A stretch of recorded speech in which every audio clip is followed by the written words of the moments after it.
បាទជំរាបសួរពុកម៉ែបងប្អូនទាំងអស់គ្នាដែលជាប្រិយមិត្តរបស់11បាទនេះគឺជាវីដេអូបង្ហាញអំពីសកម្មភាព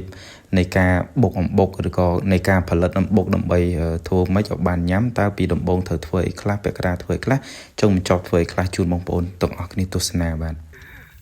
អ្នកអរគ្នាទៅជាដំបូងឡើយយើងត្រូវច្រូតស្រូវសិនបាទម៉ែច្រូតអត់នេះហងច្រូតទាំងស្មៅអញ្ចឹងយើងច្រូតស្មៅសិនអ្នកអរគ្នាបាទអេច្រូតស្មៅច្រូតស្រូវបាទបងប្អូនជាដំបូងឡើយយើងត្រូវច្រូតស្រូវសិនច្រូតស្រូវហ្នឹងជាប្រភេទស្រូវដែលអត់ទាន់ទុំច្រូតទេអ្នកនរគ្នា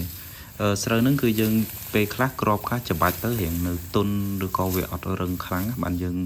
អាចយកទៅបុកបានហើយខ្ញុំគ្រាន់តែសំដែងទេការច្រូតស្រូវក្មួយខ្ញុំអ្នកច្រូតខ្ញុំក៏ចេះច្រូតអ្នកនរគ្នាឧបករណ៍ច្រូតគេហៅកណ្ដៀវក៏លោកបងប្អូនណាដែលគាត់អត់បានដឹងបាទ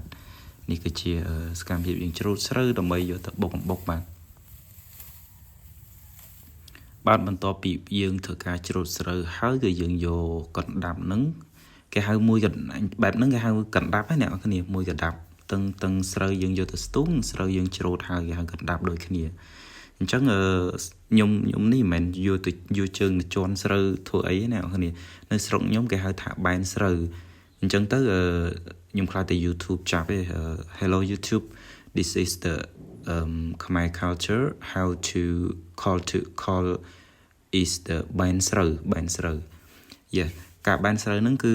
នៅពេលដែលប្រជាកសិករដែលគាត់អត់មានឧបករណ៍សម្រាប់បោកស្រូវឬក៏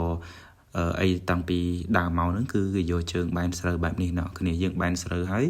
ស្រូវវានឹងជ្រុះចេញពីកណ្ដាប់ពីដើមមកវាអញ្ចឹងហើយយើងអាចជំនួសក្នុងការប្រើឧបករណ៍បោកឬក៏អីផ្សេងបានបាទអញ្ចឹងនៅពេលយើងបោកបែនស្រូវហើយគឺយើងអត់ទាន់អាចយកទៅបុកអំបុកភ្លាមបានទេអ្នកគ្នាក្នុងនោះគឺវាមានសណ្ដីហើយនឹងសំដីហើយនឹងគេហៅសណ្ដីឬក៏សំដីទេអ្នកគ្នាខ្ញុំអត់ចាំសំដីហ្នឹងគឺប្រភេទក្របស្រូវដែរប៉ុន្តែវាអត់មានក្របអង្ករនៅក្នុងហ្នឹងទេអញ្ចឹងយើងត្រូវធ្វើការអុំឬក៏ស្ទៃចេញហើយនឹងវាមានផ្កាស្មៅទៀតអ្នកគ្នាបាទនេះគឺជាសកម្មភាពរបស់អ្នកម្ដាយរបស់ខ្ញុំគាត់កំពុងតែអុំស្រូវឲ្យខ្ញុំបាទអញ្ចឹងការអុំហ្នឹងគឺយើងដើម្បីយកអាក្របសណ្ដីដែលអត់មានក្របអង្ករនៅក្នុងហ្នឹងហើយនឹងផ្កាស្មៅចេញអញ្ចឹងទេបើមិនអញ្ចឹងទេគឺយើងអត់អាចបុកបានទេបាទ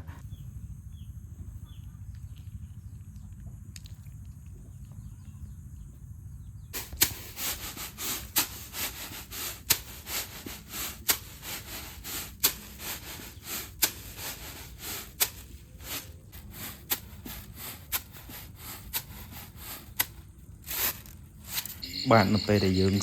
អុំឬក៏ស្ទៃស្រូវនឹងធ្វើឲ្យស្អាតរួចរាល់ហើយយើងចាប់ផ្ដើមធ្វើការរៀបចំកន្លងបុកតាមដងអ្នកគ្នានឹងមិនមែនលេងសើចណាយើងរៀបចំតាំងពីម៉ោង3ល្ងាចរហូតដល់យប់អូខេនេះក្មួយចាប់ផ្ដើមកាច់ហើយយើងដុតភ្លើងបែបនេះយើងក៏អាចប្រើហ្គាសក៏បានអ្នកគ្នាប៉ុន្តែជាធម្មតាយើងប្រើដុតអុសបែបហ្នឹងទៅយើងលីងទៅវាឆ្ងាញ់ប្រើហ្គាសខ្ញុំគិតថាអត់ឆ្ងាញ់ទេហើយក៏ខ្ញុំអត់ដែរបត់ពិសោធន៍ដែរអ្នកគ្នា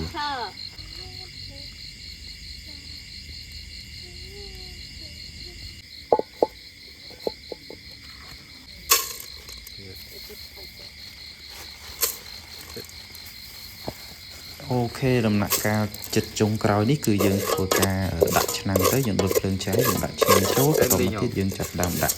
ស្រូវមកល្មមពេលដាក់ច្រើនពេកអ្នកគ្នាដាក់ច្រើនពេកយើងបោកការឲ្យដាក់តិចពេកក៏បុកទៅវាលះមាត់អញ្ចឹងអ្នកគ្នាយើងដាក់មកល្មមលៃមើលណាហើយ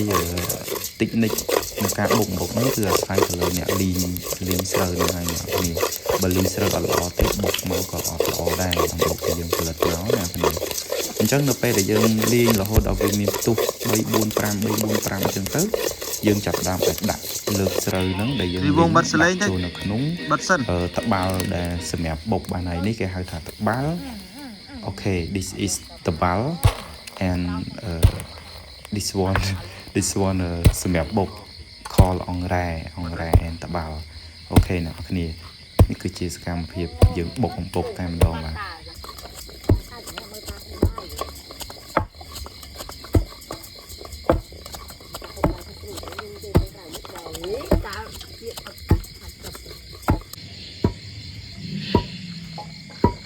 បាទអ្នកគ្នាដំណាក់កាលចុងក្រោយនៃការបូកអំបុកគឺយើងធ្វើការអ៊ំស្រូវសិនអ៊ំស្រូវអ៊ំអំបុកអ្នកគ្នាបើសិនជាយើងអត់អ៊ំអំបុកទេគឺ